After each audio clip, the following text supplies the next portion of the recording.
Lately, I've gotten into the habit of watching a video, feeling inspired, down the rabbit hole, then telling myself, I'll start when I learn a little bit more, or when I buy a piece of equipment. It's a caramelized white chocolate Diplomat with pistachio sponge, matcha crumble, dark chocolate, and a vanilla caramel. After watching 50 videos, I forget what I wanted to do in the first place. But today, I'm just gonna start.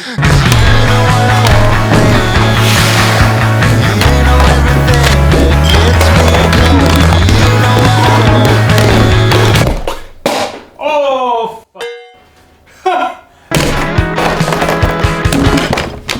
I don't know how to make half these things, but I bought all the ingredients, so it's too late to go back. In my mind, I'd make a plan that I could just follow exactly, where I cross off each step like a shopping list. By the time I hit the end, I would come out with a sense of accomplishment because everything was easy and all went according to plan. But the things in life worth doing are never that simple, aren't they? Tempering eggs is kind of annoying because you have to pour a little bit of milk at a time into the egg mixture. If you pour it too fast, it curdles and ruins everything, so you have to repeat it. It's a little stressful.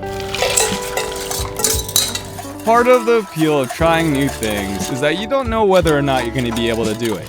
We're gonna blend some burnt chocolate into this cream. I don't even know what this tastes like. That's a really interesting flavor. It's kind of like caramelized. The bitterness balances out the sweetness really well. The things that take the most effort to do are oftentimes what we're most proud of.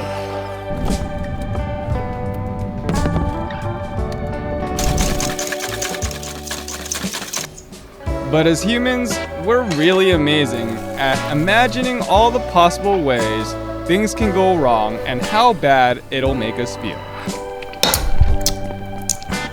Kind of tastes like a caramel whipped cream. That's the magic of anxiety.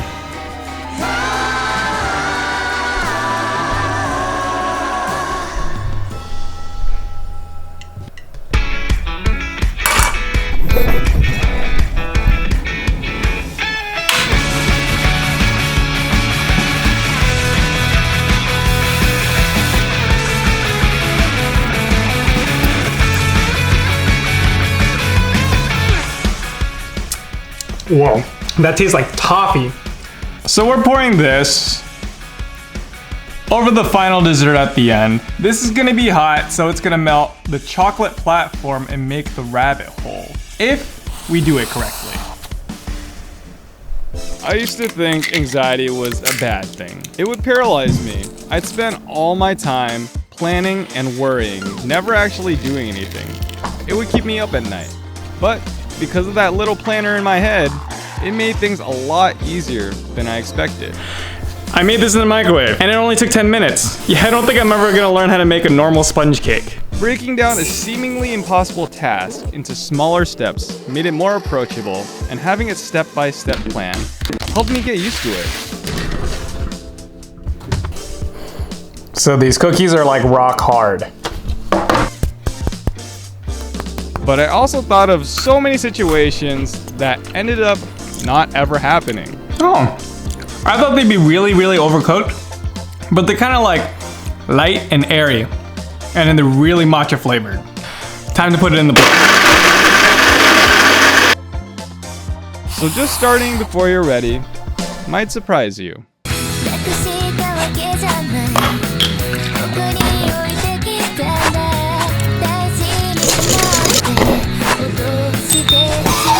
I can't get liquid nitrogen, so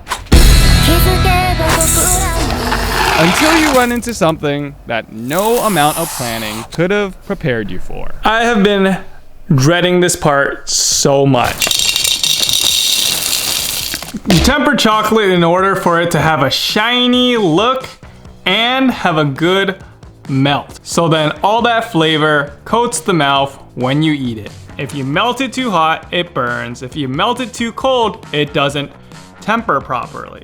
This recipe has like a shortcut version of tempering chocolate where you like melt the chocolate in the microwave and then throw some chocolate chips in there and melt all of those. And magically, all of the chocolate becomes tempered. But you have to keep the chocolate melted. And of course, if you don't have anything warming up the chocolate, everything will solidify. I think I'm just gonna set up a sous vide with the right temperature so it keeps the chocolate in the plastic bag, so I have plenty of time to work with it. So if it's tempered properly, when I break it, it should snap. Okay, it snapped. Here goes nothing. Thin layer like this, all the way around. I have no clue what I'm doing. This is a huge mess. Freaking out a little bit. Oh, please, just fold. Maybe like this? How do pastry chefs do this? This is crazy. Oh my gosh, it's a mess. Okay, it looks like the chocolate's set. Now it's time to spread on a thin layer of chocolate to make it look like a log. But I don't know how to get it out of this without it snapping. Okay, maybe I made it way too thin. Ooh, this one's not gonna come out. I don't think it hardened all the way. No, this one's not coming out either. Damn it. Now I'm supposed to spread a really thin layer of chocolate on top around it so it looks like a log. I'm so sketched out because it's so fragile. Oh man, it's stuck onto the, what's stuck on? Shit, it broke. It looks so bad. This is like melting the chocolate. I think only about 50% of the logs turned out good. Next, we gotta make the trees. Oh my god, this is so difficult. Okay, I'll just work faster. Your brain switches from thinking so far into the future to seconds and minutes ahead as you run into problems. Okay, I gotta do this again. Fuck. Shit. Like these are some. These are some. I have like 2 trays filled with trees and I had double the amount in trash.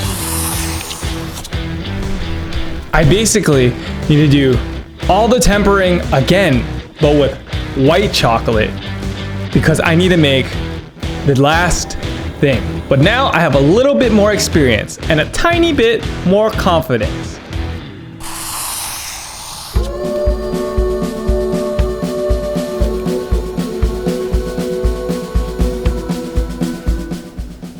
That anxiety that causes you to overthink is the same anxiety that'll get you through difficult times.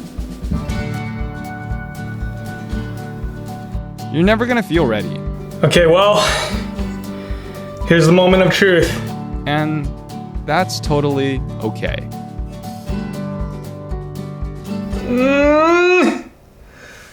Free,